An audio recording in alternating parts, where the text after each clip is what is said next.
هذه النية ولكل نية صالحة وعلى ما نوى آباؤنا وأسلافنا الصالحون. الله يدخل نياتنا في نياتهم وأعمالنا في أعمالهم وأخلاقنا في أخلاقهم وإلى حضرة النبي وآل النبي بسر الفاتحة. أعوذ بالله من الشيطان الرجيم. بسم الله الرحمن الرحيم. الحمد لله رب العالمين الرحمن الرحيم مالك يوم الدين. إياك نعبد وإياك نستعين اهدنا الصراط المستقيم صراط الذين أنعمت عليهم غير المغضوب عليهم ولا الضالين آمين. السلام عليكم ورحمة الله وبركاته.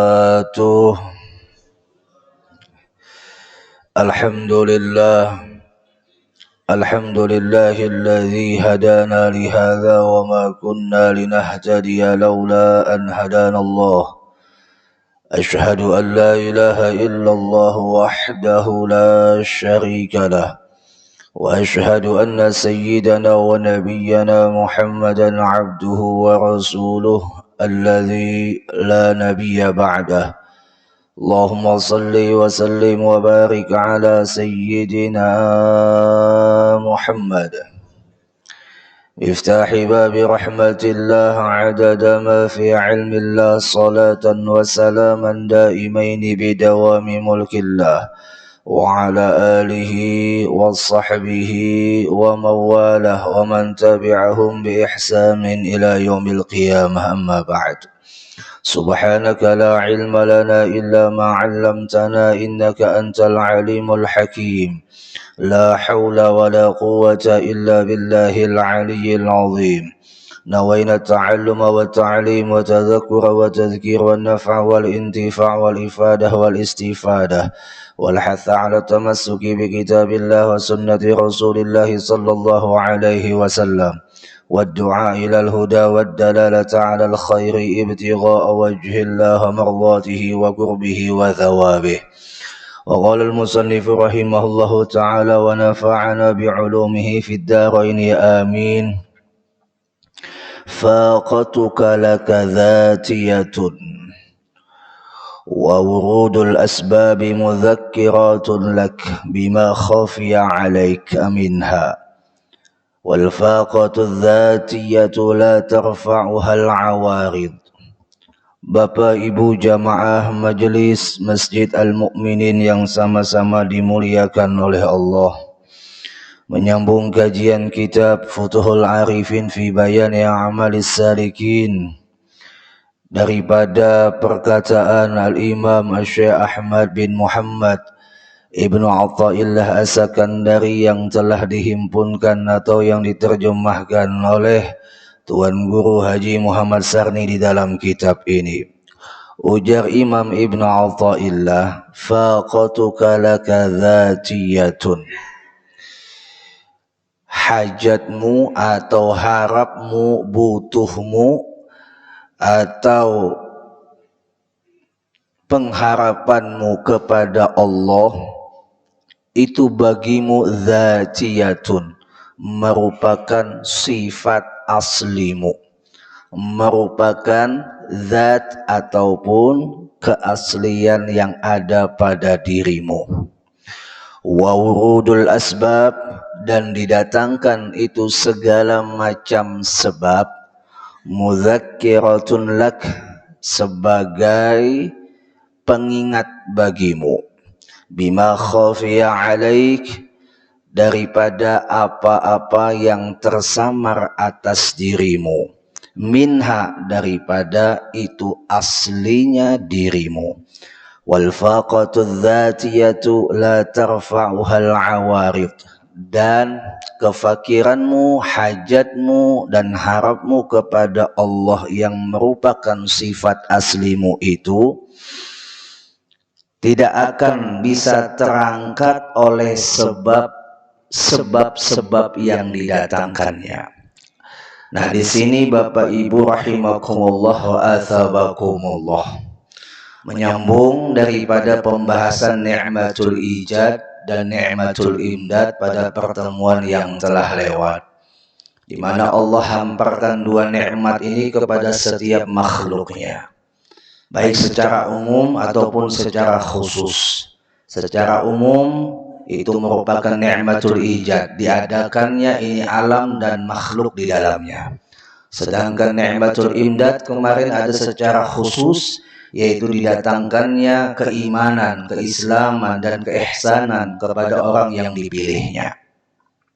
Maka Bapak Ibu rahimakumullah wa azabakumullah, supaya kita bisa merasakan dua nikmat ini menjadi keagungan, kebesaran di dalam hati kita, di dalam jiwa kita, maka ujar musannif, ujar Imam Ibnu Athaillah, ketahui dulu dirimu, zat ataupun aslinya daripada dirimu itu adalah selalu berharap, butuh Allah, ataupun menghajatkan terus kepada Allah. Sedangkan yang namanya asbab seperti sehat, kaya, jabatan, kepintaran, dan lain sebagainya, itu adalah hanya saja mudzakiratul lak bima khafiya alaika minha, sebagai pengingat, warning untuk dirimu akan tersamarnya daripada keaslianmu itu. Jadi ibaratkan tembaga. Tembaga itu kan aslinya warnanya kuning kecoklatan, yalah tembaga itu. Apabila tembaga ini didatangkan perak, maka warnanya menjadi perak. Apabila tembaga ini didatangkan emas, maka menjadi emas. Warnanya pun warna emas. Namun yang namanya perak dan emas adalah sifatnya mendatang. Aslinya tetap tembaga. Kan begitu bahasanya. Begitu juga apabila diri kita yang aslinya adalah selalu berharap kepada Allah, kadangkala lepas dengan Allah, berhajat terus kepada Allah, kita ini fakir, dan itu merupakan keaslian kita. Kita adalah fakir, itu keaslian kita. Nah, sedangkan sehat itu laksana yang didatangkan dari menutupi keaslian hingga samar. Biasanya apabila sudah orang itu tidak mengerti keaslian dirinya, datang sehat, dia lupa bahwasanya sehat itu hanyalah mendatang. Aslinya dia lemah. Datang seumpama sugih, kalau dia tidak ngerti dan tidak paham keaslian dirinya adalah fakir yang tidak mempunyai apa-apa, datang ke dunia tidak membawa apa-apa, selai benang tidak menutupi tubuhnya, dan wafat pun seperti itu. Dia meninggalkan ini dunia tidak membawa apa-apa kecuali amal. Dunianya tidak dia bawa, makanya disebut dengan meninggal dunia. Untung disebut meninggal dunia, jika dibawa di dunia kemana kita bagana? Allah. Nah, sehat, kaya, jabatan juga begitu.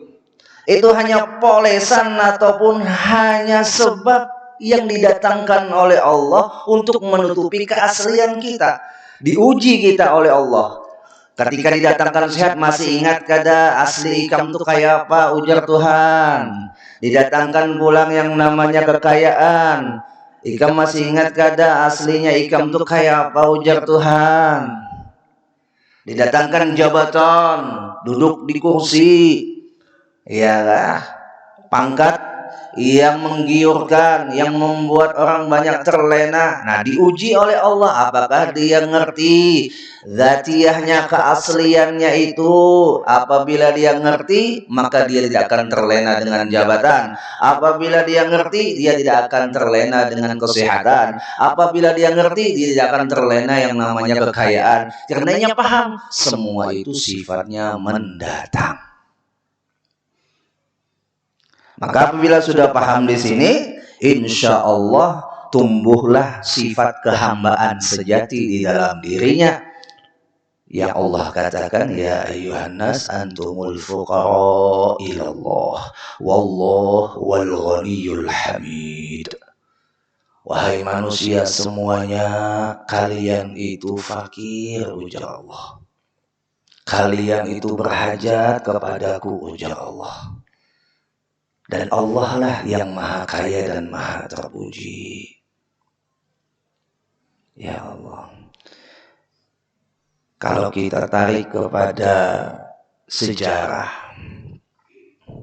di mana dulu ada yang namanya Namrud, ya kah? Namrud ketika didatangkan jabatan ataupun pangkat kekuasaan kepada itu Namrud, dia lupa dengan jati diri aslinya adalah seorang hamba yang lemah, membuat dia sombong. Bahkan di dalam sejarah itu disebutkan Namrud mengatakan kepada Nabi Ibrahim, "Hei Ibrahim, datangkan Tuhanmu biar aku berduel dengan Tuhanmu." Wah, saking sombongnya.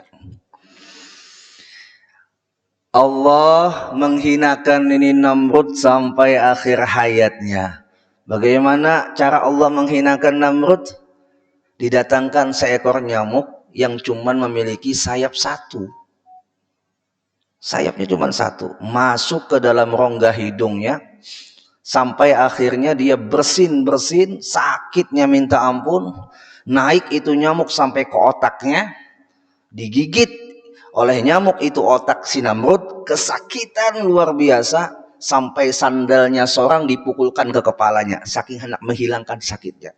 Menghinakan dirinya seorang oleh sebab Allah hendak memberikan pelajaran buat kita. Nih, orang yang sombong tadi wajar Allah, ya, yang lupa dengan keasliannya, yang lupa dengan jati dirinya bahwasanya dia itu tidak mempunyai pangkat. Pangkat hanya sebab pangkat itu hanya sifatnya mendatang. Dia lupa. Allah berikan pelajaran bukan sekedar buat Namrud, buat kita. Dipukul oleh Namrud dengan sandalnya ke kepalanya, terus sampai mati. Ya Allah. Bahkan Namrud meminta lagi kepada pengawalnya, "Ayo pukulakan kepalaku, pukulakan kepalaku." Yang sebelumnya waktu sehat, ya waktu kuat, pengawalnya tidak ada satupun yang berani menyentuh tubuhnya. Pada saat itu Namrud sendiri yang minta dipukul. Allah hendak menghinakan Namrud, matinya hanya karena seekor nyamuk. Ayo yang sombong tadi, matinya karena seekor nyamuk. Jamaah, Allah, kata orang wayah ini kada keren. Iya kah? Fir'aun itu kan nama aslinya Walid bin Mus'ab. Walid bin Mus'ab. Mus'ab ini ayahnya Fir'aun ini dulu seorang petani di Mesir. Karena tak kunjung datang anak alias kada mempunyai anak bertahun-tahun sudah menjalani hubungan perkawinan si Mus'ab dengan si bininya ini, ada timbul rasa hasut, dengki kepada orang yang punya anak. Hingga apabila melihat orang yang punya anak sakit minta ampun. Bahkan yang lucunya si Mus'ab ini apabila melihat sapi itu melahirkan, sakit hatinya. Sampai sapi itu ditendangnya, dipukulnya, mati itu sapi. Ya kah? Dan berkata itu Mus'ab, "Ya Rob, wahai Tuhan, sekiranya engkau memberikan anak kepada ini sapi, kepada yang lain, kenapa kau tak mampu memberikan anak kepada istriku?" Wah. Lalu datanglah nadi munadi, yaitu suara tanpa wujud orang. Mus'ab, ketahuilah engkau akan didatangkan seorang anak, tapi anak itu akan menjadi penguasa yang akan menaklukkan dirimu sendiri. Pada saat itu Mus'ab pulang ke rumah, ingat dengan perkataan itu dan ingat juga dengan apa yang dilakukannya kepada itu sapi. Tiba-tiba sampai rumah kayak orang kegatalan, kemiangan, kayak orang habis minum obat kuat. Gairahnya muncak, padahal bininya sudah tua. Sikatnya itu bininya hamil, singkat cerita masa kehamilan sekitar berapa bulan, ada yang mengatakan 7 bulan, si Mus'ab itu mati. Lahirlah seorang anak diberikan nama Walid. karena tidak mempunyai seorang ayah. Walid tumbuh besar, yang mana gawian hari-harinya si Walid ini ketujuh bajudi, ketujuh mabuk. Lalu akhirnya si Walid ini ditegur oleh ibunya, wahai anakku, jangan engkau melakukan seperti itu adalah hal yang buruk buatmu. Dijawab oleh Fir'aun, ya ummi, inni aunu nafsi, wahai mamaku, sungguh aku ini bisa menolong diriku seorang. Jangan khawatir, makanya disebut dengan aun. Asal kalimat daripada Fir'aun, aun. Kenapa ini mengakui inni aunu nafsi? Lalu hingga terkenallah sebutan panggilannya dengan aun. Si aun ini tumbuh besar menjadi penjudi hebat. Satu ketika dia berlawan dengan orang yang hebat juga. Main judi, mulai apapun yang ia miliki ditaruhkannya, bajunya, kaos dalamannya, hingga tertinggal pakaian dalam, dan pakaian dalam itu pun dihabiskannya untuk taruhannya.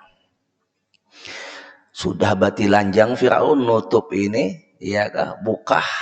Lalu disebut oleh orang di situ Far'aun, artinya buka si Aun. Lalu disebutlah dengan sebutan Fir'aun. Itu asal kata nama Fir'aun. Far'aun, buka si Aun. Terkenallah sebutan si Walid dengan sebutan Fir'aun. Tumbuh besar si Aun ini, si Fir'aun ini, ditangkap oleh polisi, dan polisinya itu disogoknya.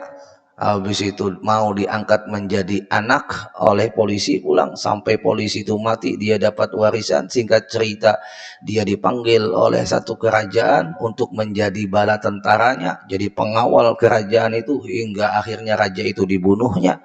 Itu kelakuan Firaun sampai akhirnya dia menduduki kerajaan. Nah, itu sejarah singkat Firaun yang mulai lagi halus sudah bejat. Kenapa? Karena dari hasil yang bejat.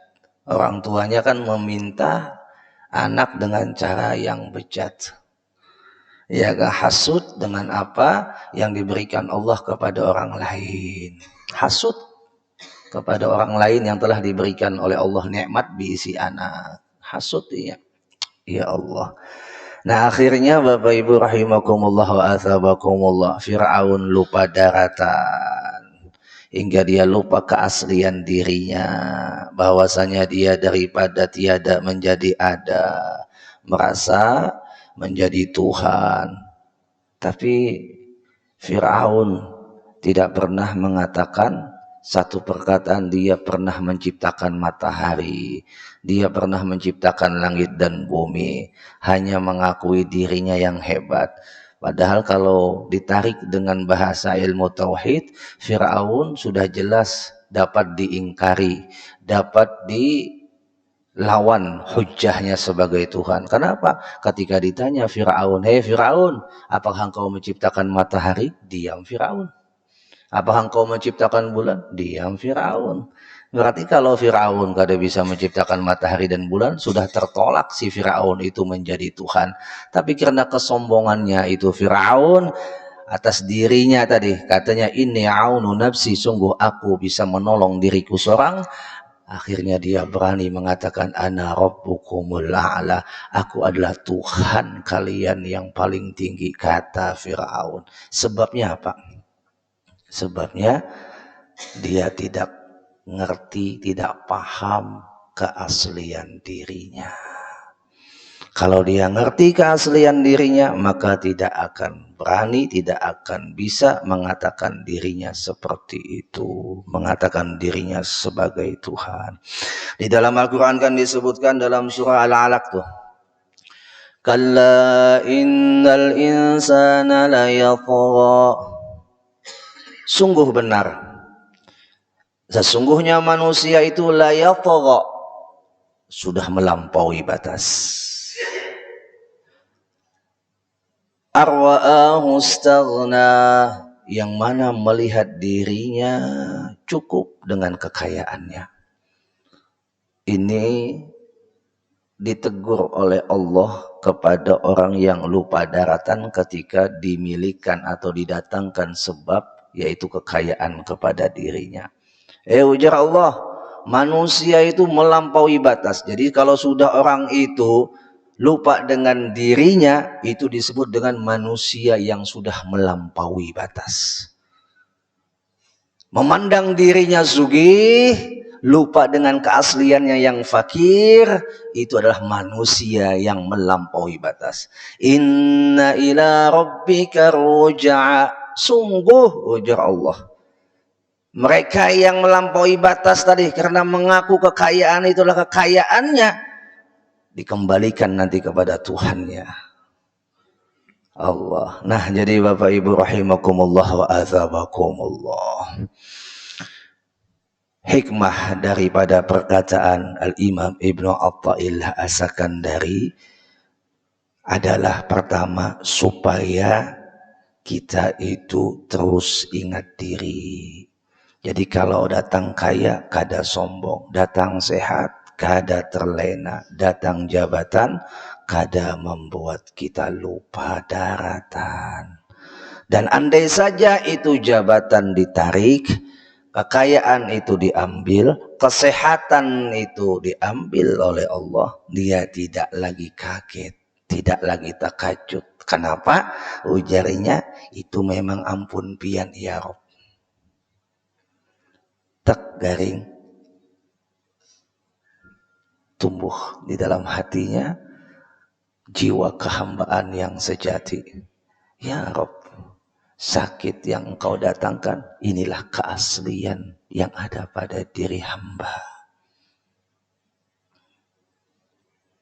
Makanya orang yang dapat sakit itu diberikan ganjaran, dosanya dihapus apabila dia sabar.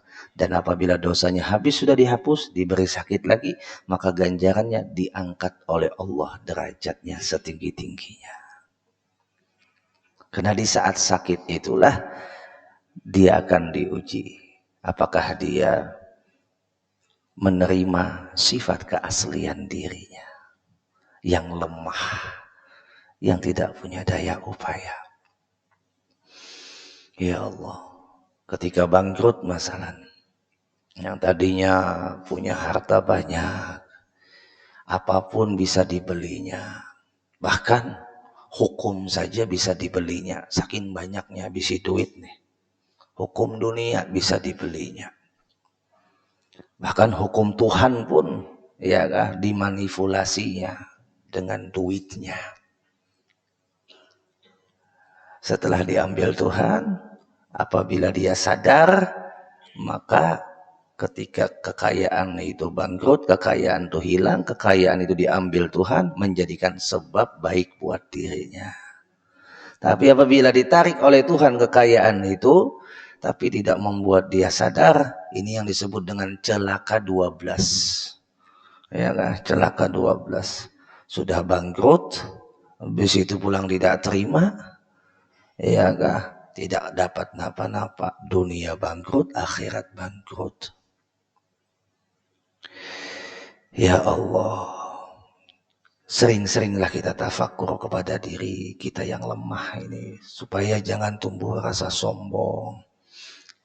Bahkan kepintaran ilmu itu sendiri, kalau kita rasa adalah itu milik kita, maka kita lupa jati diri kita yang aslinya adalah bungul. Aslinya kita ini bungul. Allah yang katakan wa ma utitu minal ilmi illa qalila. Tidak aku berikan kepada kalian itu ilmu kecuali sedikit. Benar ujar Tuhan, sedikit aja. Apa yang kamu sombongkan? Allah.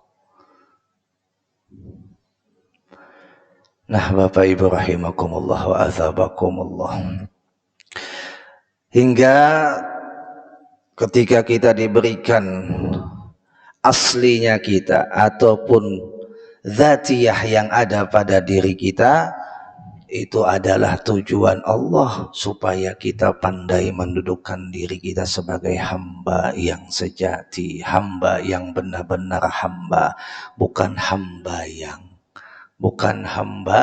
duit, bukan hamba makhluk. Ujar Sayyidina Ali karamallahu wajhah, man i'tamada 'alan nas faqad malla. Orang yang berpingkut lawan manusia maka sungguh bosan, membosankan. Wa man i'tamada 'ala malih, dan orang yang berpingkut kepada harta qalla, selalu merasa tidak cukup bagi orang yang berpingkut dengan harta, rakus. Wa man i'tamada 'ala sultanih, dan orang yang berpingkut lawan raja zalla, kata Sayyidina Ali, suatu saat dia akan tergelincir.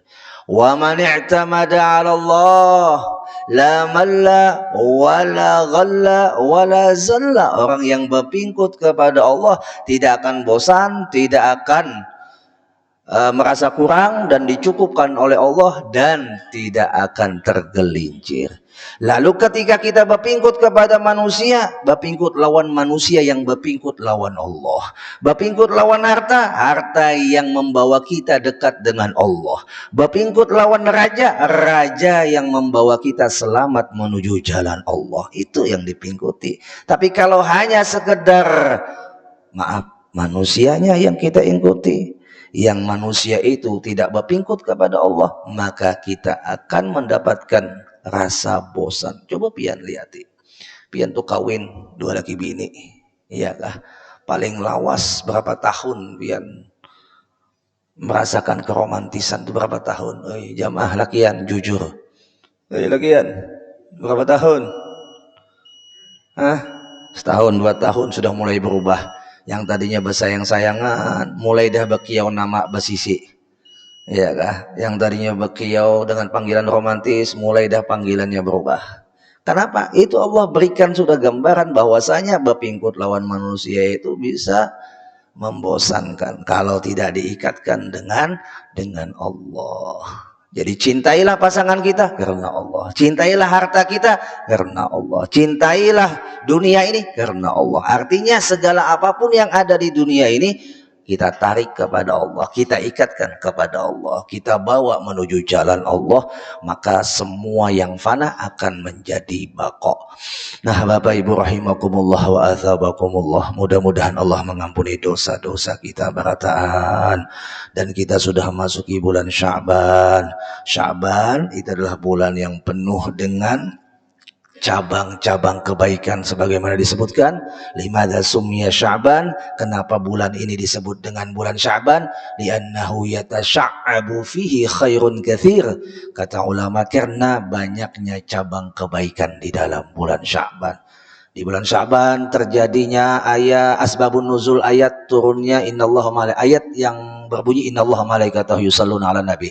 Di bulan Sya'ban terjadinya tahwilul qiblah, perpindahan kiblat, dan banyak lagi yang terjadi di dalam bulan Sya'ban ini. Itu saja yang dapat disampaikan karena isyraq sudah sampai. Kiranya ada yang bertanya ataupun ada yang masih kurang paham, dipersilahkan. Terima kasih guru atas penjelasannya. Bapak, ibu-ibu, jemaah salat subuh yang Allah muliakan. Di guru kita menjelaskan tentang asal kita ini adalah lemah, fakir, miskin. Dan kalau ada memang artinya kita ini diberikan kekayaan, kemuliaan, pangkat itu hanya mendatang saja. Dan kita ingat kepada asal kita adalah lemah, fakir. Itulah penjelasan guru kita tadi. Untuk itu bagi bapak-bapak, ibu-ibu yang mungkin kurang jelas apa yang guru jelaskan, boleh bertanya. Persilahkan kepada ibu-ibu, bapak-bapak untuk bertanya. Adakah Pak?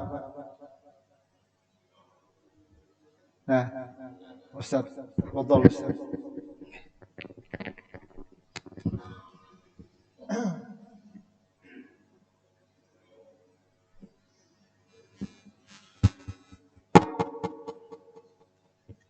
Assalamualaikum warahmatullahi wabarakatuh. Terima kasih atas kesempatan yang diberikan.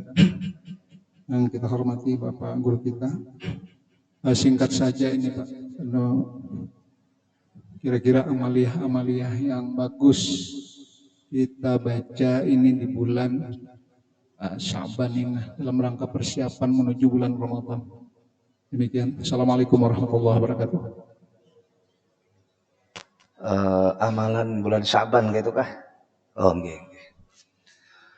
Di antara amalan yang khusus untuk bulan Sya'ban ini, sebagaimana ulama-ulama kita menganjurkan memperbanyak sholawat, oleh sebab di bulan ini turunnya ayat innallaha wa malaikatahu yusalluna 'alan nabi ya ayyuhalladzina amanu sallu 'alaihi wa sallimu taslima. Jadi bulan Sya'ban ini disebut dengan syahrun nabi karena bulan diturunkan ayat khusus kepada nabi. Ini namanya ayat cinta. Kenapa disebut dengan ayat cinta? Karena di situ Allah menyatakan zatnya yang mulia, sungguh aku kata Allah dan malaikatku itu selalu bersalawat. Artinya kinayahnya Allah menyampaikan salawat adalah menurunkan rahmatnya kepada Nabi. Yusallun itu kan pakai fi'il mudhari, sifatnya lil istimrar. Selalu Allah turunkan rahmat sampai kehidupannya hancur. Jadi sifatnya rahmat itu terus Allah limpahkan kepada Nabi. Kasih sayang Allah itu terus Allah limpahkan kepada Nabi, sehingga Nabi itu disebut dengan manba'ur rahmat, sumbernya rahmat. Jadi apabila kita hidup di dunia hendak mendapatkan rahmat, datang dulu ke sumbernya. Ya kah? Mungkin hendak dapat banyu, datang dulu ke sumbernya, ya kah? Nah, di situ sumbernya Allah jadikan yaitu Nabi kita Muhammad. Nah, jadi bulan Sya'ban ini dianjurkan oleh ulama memperbanyak sholawat. Nah, dianjurkan oleh Allah, ya ayyuhalladzina amanu sallu alaihi wa sallimu taslima. Sallallahu ala Muhammad. Sallallahu alaihi wasallam. Sallallahu ala Muhammad. Ya Rabbi salli wa sallim.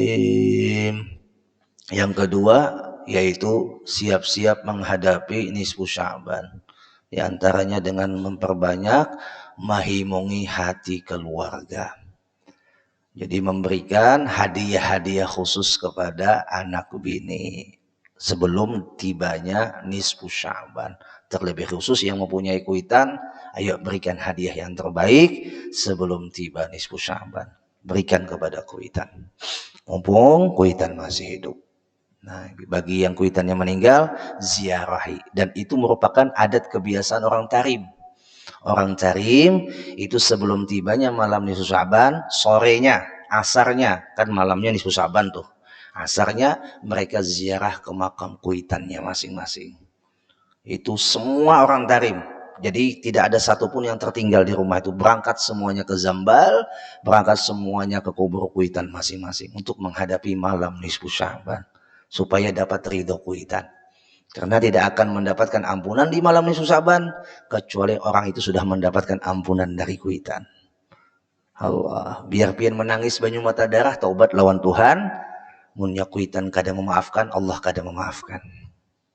Sembahyang pian sia-sia, amalan pian sirna, oleh sebab durhakanya pian melawan kuitan. Nah, makanya kita disuruh nuntut ridhonya mama dan abah kita sebelum tibanya nisfu Sya'ban.